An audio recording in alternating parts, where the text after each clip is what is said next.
Everyone, welcome back to के गुरु channel पर निर्मल गुप्ता। प्यारे बच्चों, आज हम शिक्षा निदेशालय द्वारा आई हुई 7th क्लास की कार्यपत्रक नंबर 18 सॉल्व करेंगे।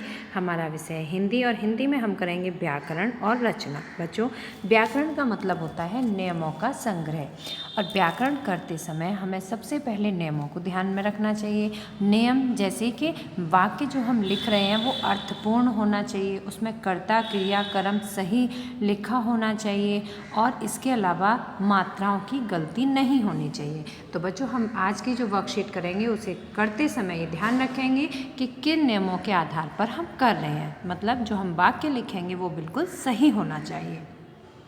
सभी विद्यार्थी अपनी वर्कशीट पर अपना नाम लिखेंगे, कक्षा अध्यापक का नाम लिखेंगे, तिथि लिखेंगे 26 नवंबर 2020। तो बच्चों स्टार्ट करते हैं आज की वर्कशीट। और बच्चों, आप सभी तो बहुत अच्छी तरह से जानते हैं, आपने अभी कुछ दिन पहले दीपावली का त्यौहार मनाया, और कैसे मनाया ये भी आप सभी को पता है। इस बार आप मन भर के पटाखे नहीं चला पाए।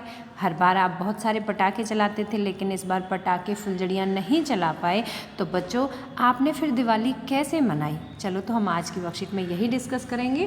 तो देखिए, जैसा कि आप जानते हैं कि हम दिल्ली वासी अभी प्रदूषण की खतरनाक स्थिति का सामना कर रहे हैं। बच्चों, आप सभी को पता है दिल्ली में बहुत अधिक वायु प्रदूषण है, ध्वनि प्रदूषण बहुत ज़्यादा है, और उससे हमें बहुत सारी परेशानियाँ होती हैं। केवल मनुष्यों को ही नहीं, बल्कि सभी जीव जंतुओं को, पेड़ पौधों को, सभी के लिए हानिकारक होता है प्रदूषण।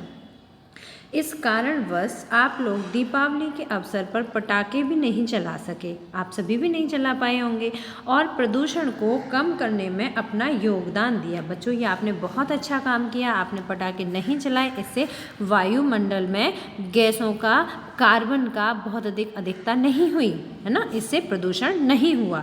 तो इस दीपावली को आपने कैसे मनाया और क्या क्या किया उसे लिखिए। बच्चों, आपने दिवाली कैसे मनाई अब आप हमें लिखकर बताएंगे, और लिखते समय आपको याद रखना है मात्राएं सही होनी चाहिए, वाक्य अर्थपूर्ण होना चाहिए।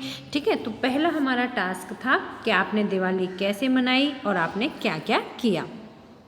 बच्चों, वर्कशीट में दूसरा टास्क पूछा गया है कि आप लोग अपने स्तर पर पर्यावरण को साफ सुथरा रखने और प्रदूषण को कम करने के लिए क्या क्या उपाय कर सकते हैं। तो बताइए बच्चों, आप क्या क्या कर सकते हैं जिससे कि हमारा वायुमंडल में प्रदूषण ना हो, हमारा पर्यावरण साफ सुथरा रहे।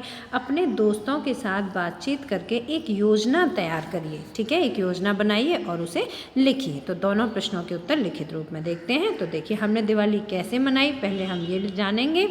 ठीक है, तो देखिए, दीपावली दियों का त्यौहार है। किसका त्यौहार है? दीपों का। दीपक मतलब दीपक जो दिए जलाते हैं मिट्टी के, पटाखों का नहीं। देखो, पहली लाइन कितनी अच्छी है कि जो दीपावली का त्यौहार है वो दियों का त्यौहार है, पटाखों का नहीं।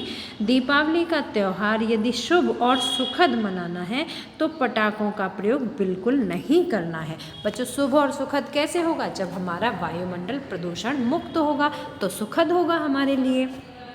मैंने दिवाली पर पटाखे नहीं चलाए, घर की सफाई की, दियों से सजाया, मोमबत्तियां जलाई और पूजन किया तथा अपने मित्र व रिश्तेदारों को मिठाइयां व उपहार दिए। इस तरह से मैंने दिवाली मनाई। बिना पटाखों के भी दिवाली बहुत सुखद और आनंदित होकर मनाई। तो बच्चों, मुझे उम्मीद है कि आप सभी ने भी इसी प्रकार से दिवाली मनाई होगी। तो आप अपने विचार भी और इसमें ऐड करके आप इस प्रश्न का, पहले प्रश्न का उत्तर इस तरह लिखेंगे। दूसरा प्रश्न था बच्चों कि प्रदूषण कम करने के लिए आप अपने कुछ मित्रों से बात करके कुछ उपाय बनाओ, योजना बनाओ और उसे लिखो। तो देखो, हम प्रदूषण को कम करने के लिए अनेकों कार्य कर सकते हैं। यहाँ पर आप नंबर डाल के लिखेंगे। ठीक है, नंबरिंग के साथ लिखेंगे आप सभी। तो मैं आपको अभी समझाती हूँ। देखिए, हम प्रदूषण को कम करने के लिए अनेकों कार्य कर सकते हैं। कैसे कर सकते हैं? जैसे हम पेड़ पौधे लगा सकते हैं, है ना। हम सभी, अगर हमारे यहाँ बहुत सारी ज़मीन नहीं है तो छोटे छोटे गमलों में हम छोटे छोटे प्लांट्स भी लगा सकते हैं। तो पेड़ पौधे लगाकर वायुमंडल को प्रदूषण मुक्त बना सकते हैं, है ना। साफ सफाई करें, अगर हम सफाई करें होगा। सूखे कचड़े को मिट्टी में दबा दें। बच्चों, ऐसा करने से जो सूखा कचड़ा होता है वो खाद के रूप में परिवर्तित हो जाता है और ज़मीन हमारी उपजाऊ हो जाती है। तो हमें सूखे कचड़े को कभी भी नालियों में या इधर उधर नहीं फेंकना चाहिए, उसे मिट्टी में दबा देना चाहिए। नेक्स्ट है कचरा किसी भी नदी, नहर, तालाब या नालियों में ना फेंकें।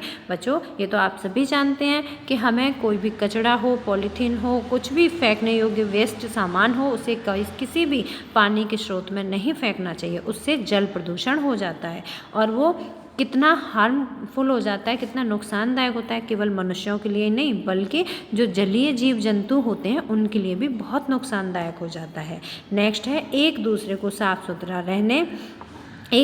साफ सुथरे पर्यावरण के लाभ बताएं। तो ये सभी कारण हैं, इन सभी योजनाओं को अपनाकर हम प्रदूषण युक्त अपना वातावरण कर सकते हैं। तो बच्चों मुझे उम्मीद है कि आपको आज की वर्कशीट के दोनों प्रश्न अच्छी तरह से समझ में आ गए होंगे। अगर आपको सही तरह समझ आए तो आप इसे लाइक ज़रूर करना, अपने फ्रेंड्स के साथ शेयर करना और अगर आपने अभी तक हमारे चैनल को सब्सक्राइब नहीं किया तो आज सब्सक्राइब जरूर करना। मिलते हैं फिर इसी तरह की नेक्स्ट एजुकेशनल वीडियो में।